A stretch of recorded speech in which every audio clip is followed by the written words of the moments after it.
Donc mon nom est Stéphane Moulinier, je suis vigneron à Saint-Chinian dans le Languedoc. Alors effectivement, j'ai repris une exploitation familiale. Donc nous sommes vignerons depuis 6 générations, mais disons que mon père a opéré un tournant un petit peu dans la production de raisins, qui était au départ une production plutôt orientée vers la quantité dans le Languedoc. Et mon père a commencé à planter des nouveaux cépages, qui étaient la Syrah, beaucoup de Grenache. Et il a en fait opéré un changement au début des années 80 vers des vins plus qualitatifs. Il faut toujours retrouver dans nos vins un bon équilibre avec de l'acidité. L'acidité, les tanins, l'alcool sont importantes voilà, pour des vins avec une bonne buvabilité à table. Là, je ferai comme ce qu'a fait mon père. Il nous a jamais poussé pour être vigneron. Voilà, on est venu naturellement. Donc, où ça se fera naturellement ou pas du tout, sachant que bon, voilà, on est arrivé à 6 générations de vignerons. Good afternoon, this is Thomas O'Neill from Grand Cru Imports, and today's tasting will encompass the Moulinier wines. Head south in France, we're heading down to the Languedoc region.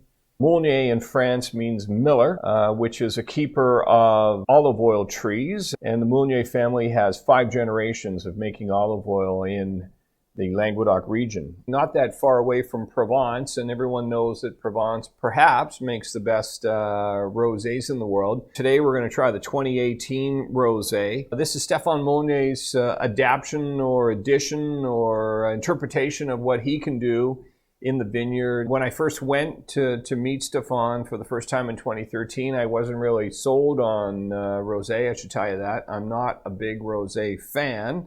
Having had probably far too many Spanish rosés, which I found kind of overbearing and heavy with fruit. But this wine's much different, much lighter on its feet.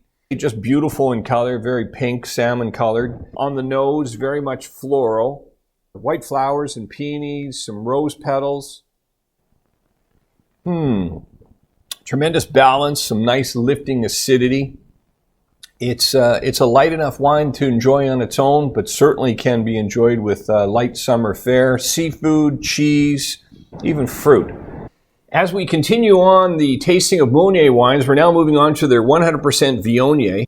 Wow, what a nose on this. This is 100% banana cream pie to me with a little bit of mix of apricot aromas, touch of hazelnuts, white flowers, perhaps some baking spices here too.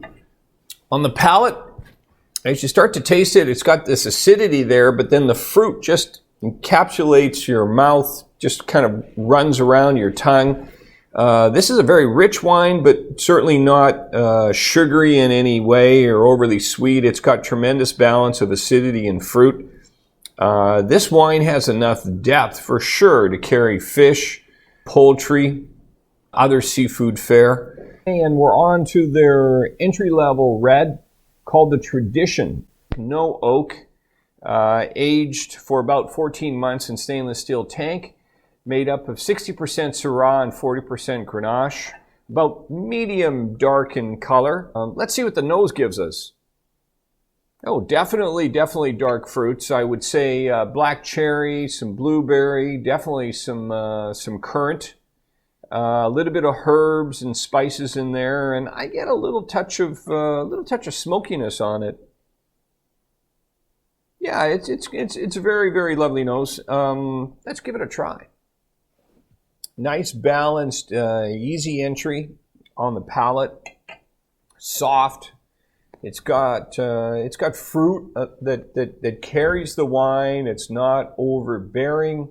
It's not light, but it has a very nice soft finish to it.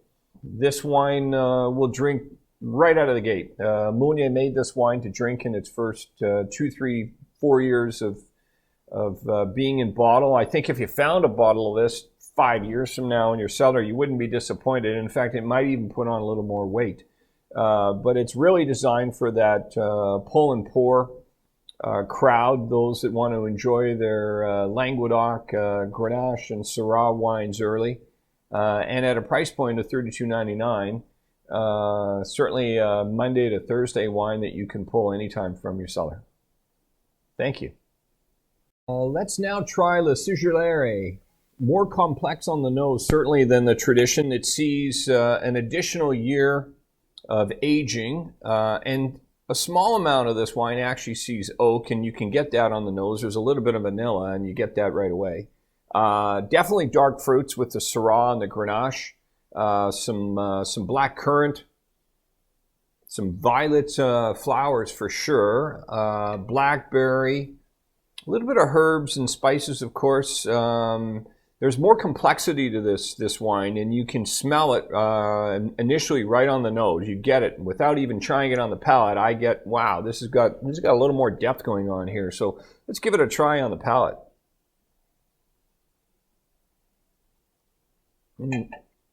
Definitely more rounded.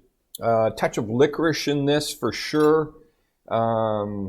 Yeah, this is a step up, and of course the price point goes up a little bit too. It goes from $32.99 to $39.99, but this wine's really built to age, and but enjoyable now. Don't get me wrong. Like if you open a bottle of this tonight, give it in a half an hour or an hour in the decanter, but it's good to go. This is a very enjoyable wine. Got enough depth that it could carry some dark meats, some steak, some lamb. Delicious, rounded. I think it's worth the extra $5 or $6 or $7 a bottle to have some of this in your wine fridge for sure. This is in a good spot now. I think it'll age nicely for another 4 or 5 years. In fact, I've opened some of these that we had from the 2013, 2014 vintage, and they were have been drinking exceptionally well. So if you've got some of those and you've purchased them from me in the past, then crack a bottle tonight. But for those of you that are buying this for the first time, try one also. I think you'll really enjoy this. Moving to the final wine from the Moulinier lineup, their flagship wine, a wine called La Terrasse Grillée. This is made in very small quantities, 650 cases that are produced only from a very particular vineyard up in the hill. It looks over the valley below Saint-Chinian. This wine is 100% Syrah. So different than the blends that we saw in the previous two reds. This wine's really their muscle wine that's built to age. Dark in color. 100% Syrah, as I said, so very, very dark. Very perfumey. Black currant again, some violets. A little bit of bacon fat, which is not unusual with early drinking Syrahs. Hermitage-like, you can smell the acidity there, almost a little bit of blood or metal in it. Needs to settle out, may need a little while in a decanter or a little bit of while in your cellar in order to get maximum pleasure from this wine. Let's see what it has to give us on the palate. Very nice. This is, you can see that the acid there is just a little bit ahead of the fruit. The fruit's there, way different than an Australian Shiraz. Need a little time to come around, a little time to really express itself. So as I mentioned earlier, open this wine and give it a couple hours in a decanter or give it 2 or 3 years in your cellar. I highly recommend this as you enjoy the good weather that's about to hit us. Cheers.